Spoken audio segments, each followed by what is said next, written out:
did it feel to get a run out? It's been a minute to feel out there. Yeah, good to be back on the field.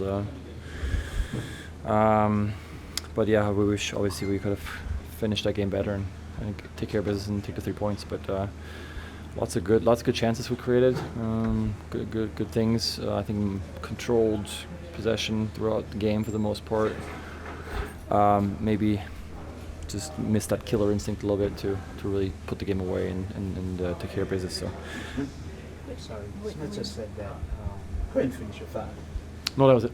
Yeah, Smith just said that there's maybe could have been a breakdown in terms of how you guys are guarding set pieces. Did you feel that?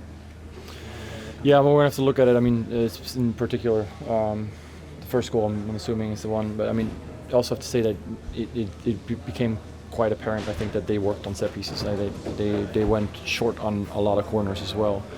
So I think they had some set plays that they were working on the training ground, and you just have to be sharp on those. For the most part, we were okay. They had a couple of chances out of those that obviously, fortunately, nothing happened. But on the free kick, I think we have a two-man wall and two takers, Pencil and Fagundes.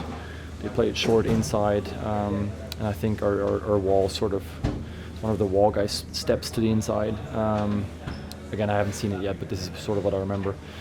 And then maybe instead of, if we have someone who's kind of covering the top of the box who could step forward, that way we can keep the two wall guys on the two guys that were originally on the free kick, because ultimately the ball gets rotated around to Fagundes, who now is open on the outside because we couldn't pick him up. And then it sort of is a chain reaction that just, I mean, obviously they worked on it, but we needed to be a bit more aware of everything and sharp in that moment. What did you see tactically on that second goal on the phone? And then sort of working around? Yeah, I think we had our own throw in to begin with, and at this point I think we're looking at, what is it, late 80th, something, 86 minutes, 87th minute, something like that, and we have a chance to go positive and elect to go negative. Backwards, ends up on my left foot under pressure. I kind of try to keep it on the outside and make sure that if I don't put it on the inside, that it doesn't come down our throat right away. Goes out of bounds, they get the throw and they take it quick. And it gets swung over to the right side, where now we have to again scramble, and I think Jamar has to vacate the middle to go and put pressure on the guy who can essentially shoot. Likes to put it in. Well, he didn't follow 2-3 runners in the middle goal. So yeah, we'll have to look at it again, but at this point I think that game needs to be over already, unfortunately. One of the bright spots was the counterattack today. What do you think was missing just to get that knockout punch against this team today? Yeah, I mean, again, I try to always look at the positives, and those were the positives. You know, I think we had one for I think we come back to me towards the end of the first half, bring it over to my left side, find Paulie who flicks it on for Moose who goes through. So within two passes we're in one-on-one against the goalkeeper. Those are efficient moments. Just got to have the finishing touch to it, the lethality. And that game is 3-1, 4-1, and then it's over, right? But yeah, you want to focus on the positives, and the fact that we're able to find and create those chances is great. Just got to find a way to somehow take care of them. You mentioned lacking the killer instinct. Is that something you can tell when it's happening, or you kind of look back on it and say, oh, maybe we happened? Oh, in the moment you can't. In the moment it's either it happens or it doesn't.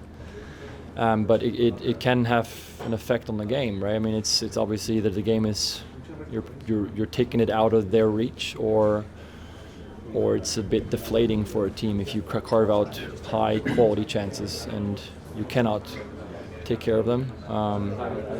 It feels like a little bit like here again. And so I don't know. You'd have to ask them in particular in the LA Galaxy in those moments how they felt about it. Sometimes that can be, it gives you a second boost, right? It feels like they can't find it, and we're there. And obviously they don't have much to lose. They're putting out a lot of young guys, hungry guys, cheat at times, and I think that's why they possibly had the overload in the second goal. But nothing that we should have been surprised with. So yeah. With the last couple for Steph, guys. way that Andrew played in goal, with the League's Cup, and You coming back with a concussion, there's always this conversation about who's going to be in there, who's number one, who's not. How do you kind of, what is that conversation if it's for yourself? I mean, is it among the goalkeepers you're definitely still, the number one keeper going forward, or how do you handle it?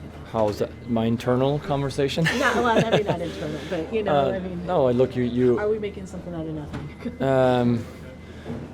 Look, I mean, I think I've said this to Tommy, and we've had conversations with Tommy and with Schmetz, and my experience. I've shared this with younger goalkeepers and Andrew too, that the hardest years are the ones where you have no competition, because you feel like you're on your own, right? So when you have competition and you have players who are good players, then you have to raise your game, and then you hope that they raise their game, and that means collectively you can grow.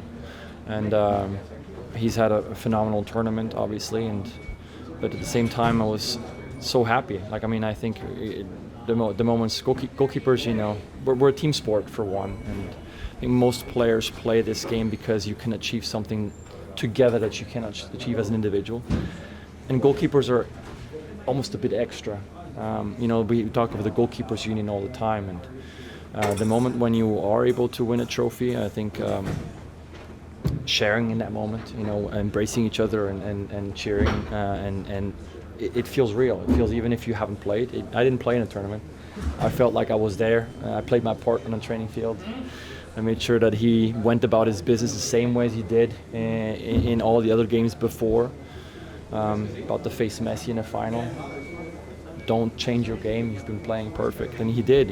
So kudos to him. But for me personally, it's just been trying to be on the training ground and working hard and being ready whenever you're called upon. So you feel like there's a definite chance you'll be in goal for the Miami game? Or you'll have to ask Schmetz that. That's why Schmetz gets paid his salary to make the tough decisions. But I think it's a good combo to have. I mean, I have to be realistic too, that at some point I'm too old, and you have to hang up your gloves. And so, in this club we have someone who's maybe experienced and has been there and knows a few things, and we have a young guy who's looking very good too. So it's probably a good problem to have, if you will.